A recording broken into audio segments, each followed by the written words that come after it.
Assalamualaikum warahmatullahi wabarakatuh. Perkenalkan, nama saya Dewi Staningrum dari Prodi S1 Manajemen 5 Bimalam dengan nomor NIM 241222065. Di sini saya akan mempresentasikan bisnis modal kanvas saya dengan judul Dessert Mango Sagu. Dan kenapa saya mengambil judul tersebut? Yang pertama, saya pernah mencoba resep tersebut, dan yang kedua saya ingin mengembangkannya lebih lanjut. Untuk itu langsung saja. Yang pertama ada key partners. Yang pertama ada bunga semangka yang berkualitas serta bahan-bahan segar lainnya. Tentu saja yang kedua, distributor alat dan perlengkapan dapur, yang dimana kita menggunakan alat-alat dapur yang berbeda dengan alat-alat dapur masak untuk biasanya, karena yang pertama untuk menjaga kesterilan bahan tersebut, yang kedua supaya rasanya tidak tercampur dengan rasa-rasa dari bumbu masak. Kemudian yang ketiga ada platform pengiriman makanan online. Kita biasanya menggunakan GoFood, GrabFood maupun ShopeeFood, atau biasanya kita sendiri yang mengirimkannya. Yang keempat ada mitra logistik untuk pengiriman bahan baku. Biasanya untuk mitra logistik sendiri, kita biasanya mendapatkan kiriman buah mangga dari petani secara langsung dikirim ke rumah. Kemudian yang kelima ada pemasok kemasan ramah lingkungan, yang dimana kita menggunakan cup minuman tersebut yang bisa digunakan 2-3 kali pemakaian, dan itu berdampak untuk mengurangi pencemaran di lingkungan sekitar. Serta yang terakhir, kita juga bekerja sama dengan influencer dan food blogger untuk promosi, karena di era yang sekarang menggunakan influencer maupun food blogger itu sangat berpengaruh pada penjualan. Kemudian yang kedua ada key activities. Yang pertama ada produksi dan pembuatan dessert tersebut. Yang kedua pengembangan resep, yang dimana kita biasanya mengambil resep dari YouTube tapi tidak secara keseluruhan. Tentu saja kita akan melakukan R&D atau masa uji coba yang sampai kita menemukan rasa yang sesuai.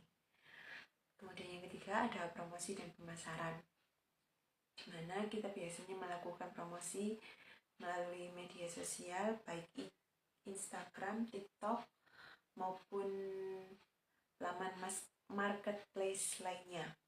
Kemudian yang keempat ada inventaris bahan baku, dan yang kelima ada layanan pelanggan. Yang ketiga untuk key research, untuk bahan baku yang berkualitas. Tentu saja kita tidak boleh asal-asalan mengenai kualitas bahan yang kita gunakan, karena itu berpengaruh pada cita rasa dan akan berpengaruh juga pada penjualan. Setelah yang kedua peralatan dapur, yang ketiga ada saluran pemasaran, yang keempat ada pengiriman. Kemudian value proposition, 1. Dessert segar, lezat, dan sehat dengan bahan alami. Yang kedua produk berbahan baku lokal, yang dimana kita menggunakan mangga-mangga lokal untuk menarik para pembeli juga, serta menaikkan harga pasar produk tersebut. Yang ketiga ada penyajian cepat dan kemasan yang menarik. Tentu saja penyajian yang cepat dapat berpengaruh pada penjualan, dan kemasan yang menarik akan menarik para pelanggan.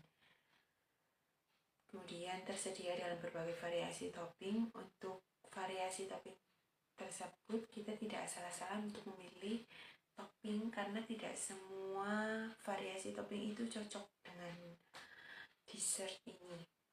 Kemudian untuk pengiriman cepat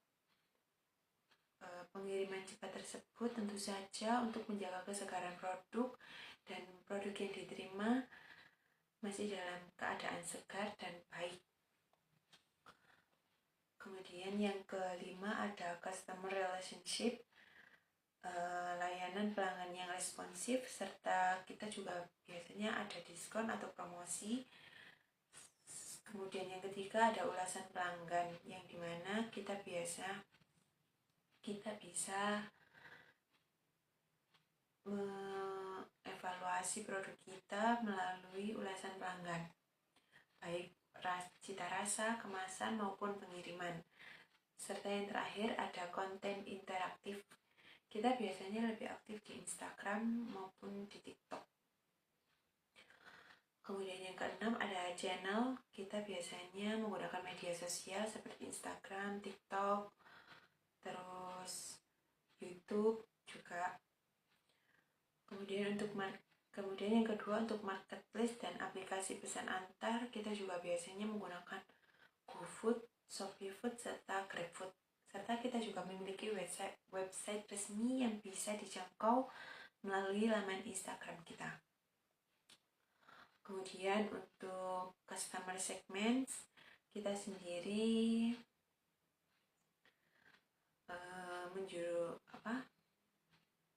melangsungkan kepada millennials dan Gen Z yang menyukai dessert segar dan unik.